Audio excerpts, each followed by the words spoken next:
Hello, I'm Alice Gold, this is Entertainment Focus. How's your day been so far? I've had a good day today so far, yeah. I had a show last night at Fish Hall supporting the Pierces, which went really well. It's a bit of a late night, so I'm drinking lots of water. You've had a few gigs since the beginning of the year. I mean, you've been around quite a bit, haven't you? How's that been, touring? Yeah, it's been good. It's been good fun. We've been touring all around the UK a few times and hoping to do more. We've got lots of festivals coming up. And yeah, I love performing, so it's great sort of reaching different parts of the country. Are there any gigs that come to mind that really stand out?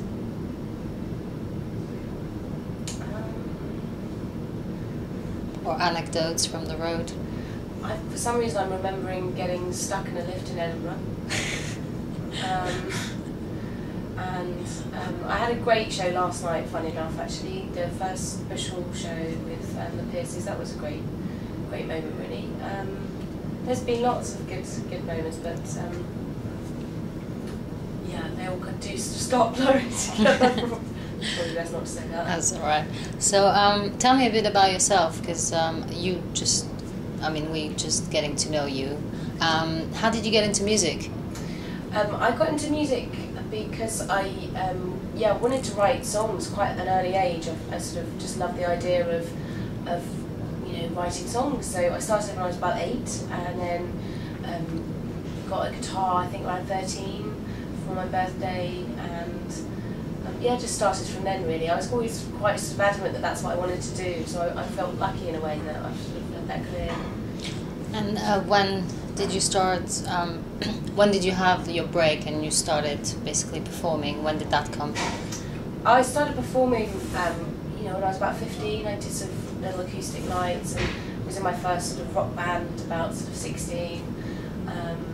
So yeah, I've always performed, and in terms of when I got my break, I guess it's this album. It seems to connecting with people, that's a great feeling. You have a very 60s sound about your music, I find. Is that because that's the kind of music you were growing up listening to? Yeah, there is quite a 60s sort of spirit to the album. I hope it's got sort of a contemporary sort of twist though. I grew up listening to a lot of so those sort of bands, a lot of Pink Floyd and Zeppelin, Hendrix and Janis Joplin, and that's where my musical kind of beginnings are rooted, definitely.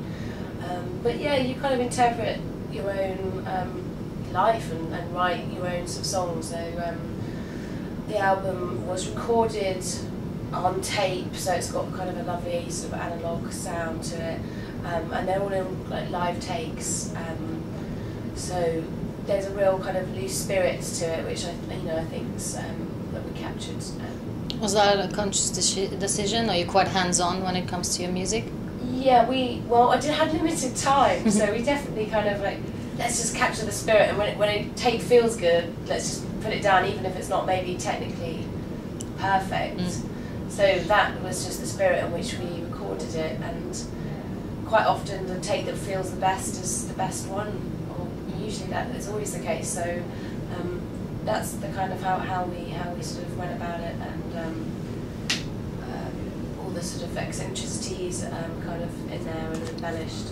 So tell me a bit about the album. How was it a long process, or because you just said limited time? How long did it take? Yeah, well, I handed my producer to give me some time originally, and he gave me just a week to sort of see how things went, and that first week went so well that he extended it to 2. His management did.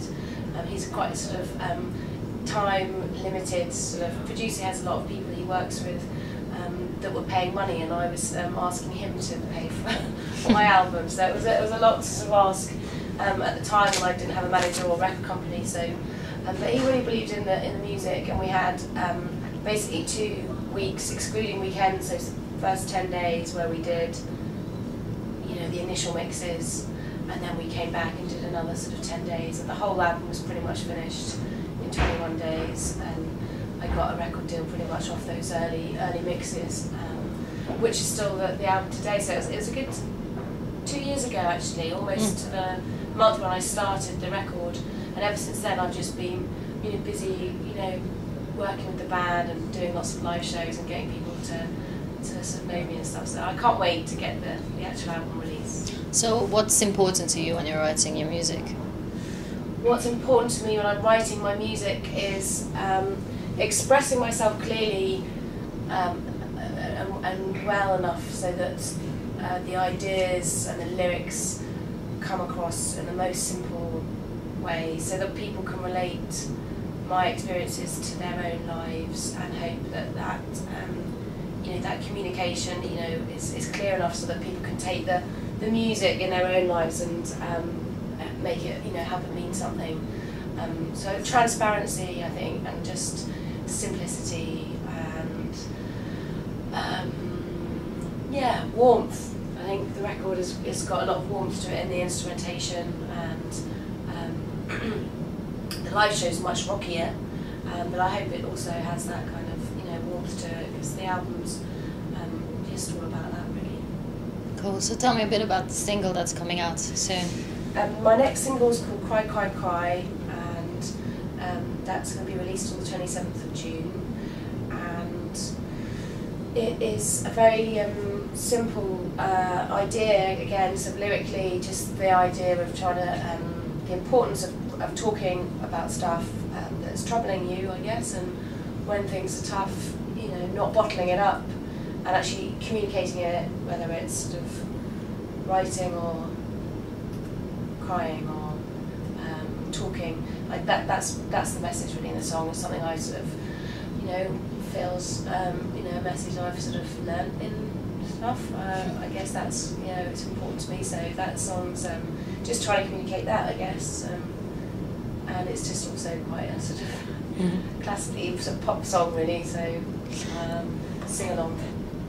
I know you're performing Glastonbury soon. Are you excited about that festival? Yeah, I'm really excited to go to Glastonbury. That's just amazing. We're playing at 12 o'clock on Saturday, and we're opening up the other stage, and we're all just over the moon about getting that slot and seeing all the other bands, and it's just such a brilliant sort of festival, and they're not going to have it next year, so I think everyone's going to be really making the most of it. So, did you ever go to a festival as a punter? Yeah, I'm a big festival goer. I go to lots, yeah, so it'll be really lovely to actually play on one of the main stages. Is awesome. So, because we've been doing this thing on Entertainment Focus where we've been giving advice to our viewers about festivals and what you need. So, what would your advice be for punters when you go to a festival? Silly glasses, hats, sensible wet wipes. I think the more silliness, the better. Yeah. Are you playing any other festivals this summer? I'm playing lots of other festivals. V Festival, Cornbury Festival, like lots of nice tea in the park, big and small festivals, and Leapalooza, I think that's how you pronounce it. Yeah, so quite a few. Cool. So what's the summer going to be like for you now? Is it mainly just festivals, or do you have anything else coming up? We've got a headline show at the Lexington, which will be my first headline show, which will hopefully be followed later in the year with a headline tour, depending on how things go. And I'm really looking forward to that. We've got White Lies, iTunes Festival at the Roundhouse, supporting the White Lies and Naked and Famous, which are both bands on my label. And it's a dream to be able to, I've been waiting to play the Roundhouse as a venue, so that's going to be really fabulous, can't wait for that.